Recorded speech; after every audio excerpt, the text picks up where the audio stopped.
Now for the fun stuff. This little piece here was done on a piece of cardstock similar to this, you can see on the back, and I just started putting the different Gilder's pastes on. Probably I worked with copper and then the Inca gold. Then I started placing Copic markers on it. This is my E37, my R37, and I think I used also my orange, which was my YR68, and I also used a little bit of Y19. There's a little bit of purple in there. I'm not sure which one that is. And this is a B79, which I also use. If you put the Copic marker directly on this, it's going to be like a really shiny paper, so it's going to move the ink around a little bit more than you might want.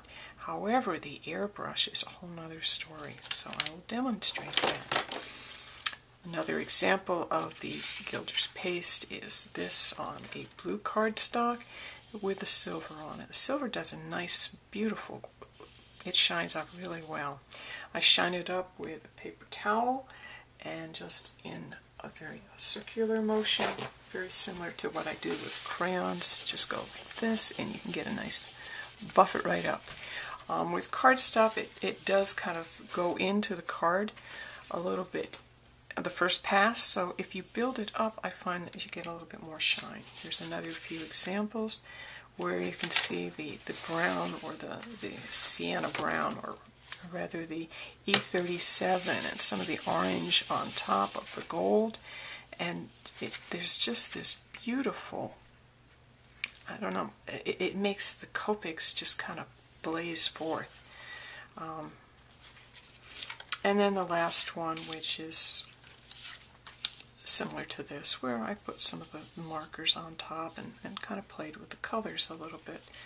And once again, you can just see what's going on. And just to have this underneath the Copic markers, which are transparent markers, it just gives a lovely base or substrate.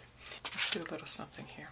So I think we'll start out with a little bit of gold, and now you put it on. It's very much like shoe polish. A little bit goes a long way, so just gently, let's make sure I got the right side of the sheet paper. Just gently put it on, and it just,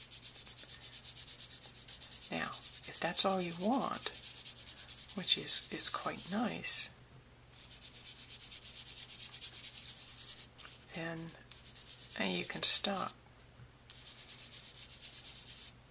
If you want something a little bit deeper, just keep on layering it up. And then over the black, it gives it a much more stronger look. Over a pastel sheet of paper, it's going to look a little bit like this. Now this, with Copic markers on top of this, it looks quite sweet, because then you get this effect like here on this border. But over this lovely Cuttlebug folder, I'm not sure which one it was. You guys probably know better than I do. And let's try a little silver, so you can get an idea of what the silver looks like. Once again, just a little bit goes a long way. It does smell.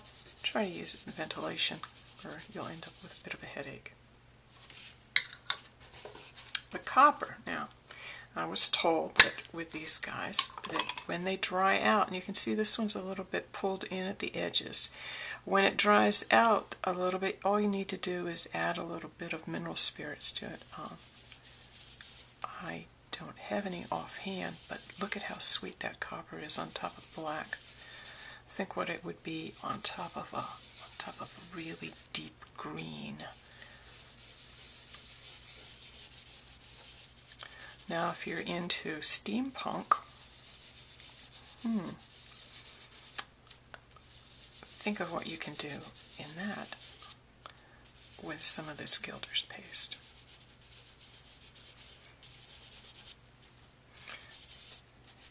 Just kind of blending this in here.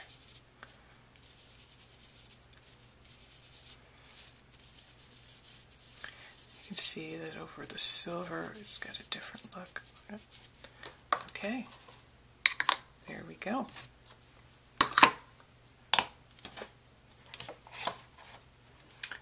Now, this will come off with soap and water. I'd have to scrub a little bit. Now, I haven't let it dry, but I'm going to buff it up just a little bit, and maybe you'll be able to see. Remember, it's wax-based, so it's going to buff up quite nice. It actually smells a little bit like furniture polish.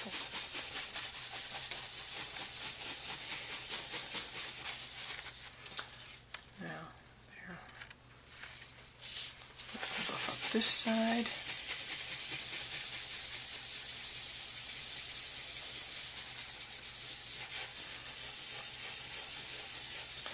Now, Copic, this forms a pretty shiny base for the Copic markers. So it really does not like to be, the markers just, they don't like it that much, but with the airbrush, it works a lot better. Wow, that would be a nice card back. I'll probably save that. Okay, so, but maybe not. Okay, so let's add a little depth to this. I'm going to start out with, I think I'm going to start out with orange. This is my YR68, and I'm going to insert it into the airbrush. I have the compressor under my desk. You'll hear that. It's a little bit loud. Check to make sure that it's painting well.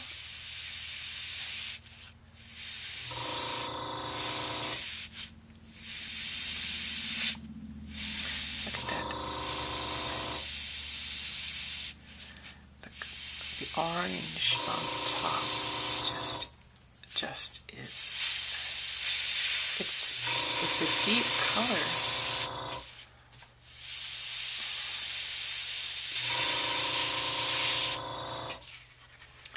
But you can start to see the depth of the layering of the two media, one on top of the other, the black in the background. I'll try a little red, and you can see what the red looks like. You know, we're going to end up with something maybe similar to this. You can see how, pretty much this is how I did this one.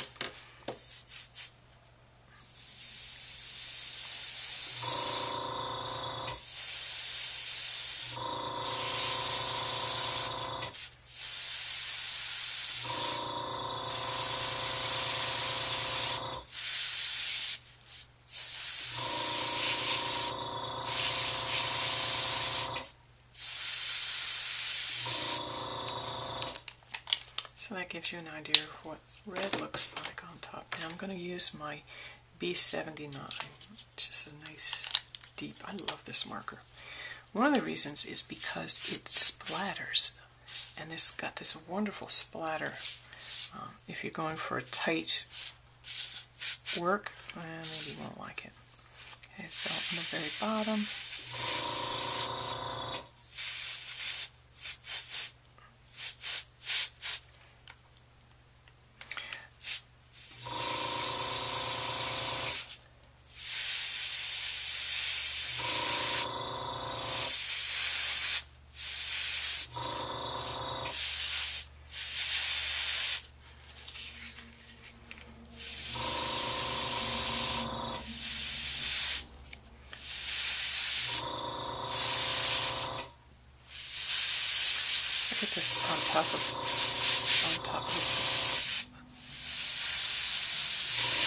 on top of the silver. Look at this area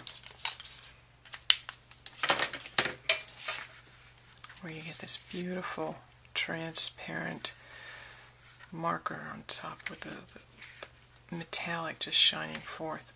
Okay, I'm going to stop for there, and let's take a look at, let's put a little bit more, let's bring these metallics back up.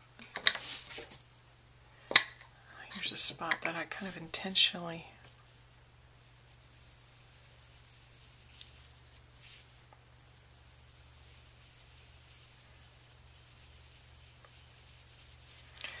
So this is something fun to try. It's not terribly expensive. You'll find it runs about $8 a container, which is comparable to other supplies that we all play with. And gold just at the tip there.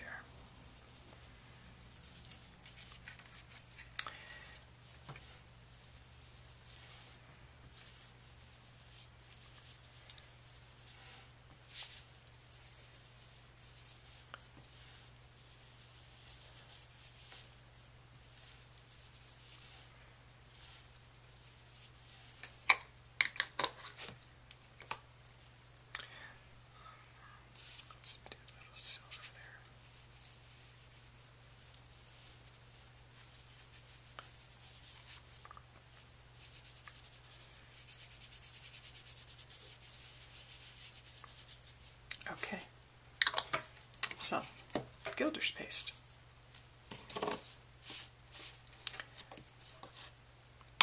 Use ventilation.